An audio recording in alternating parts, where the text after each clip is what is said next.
Deməli dostlar, 22-ci ildə gələn Almaniyadan F1'dir. Elitni F1.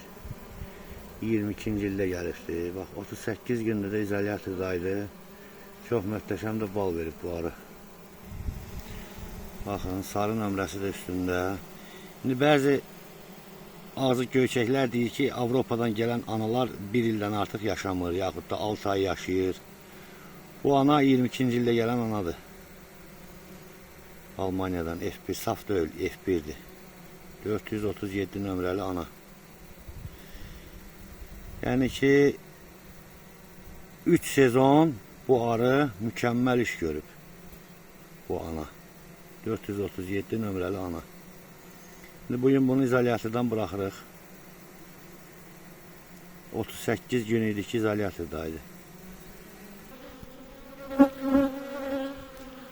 Deməli belə.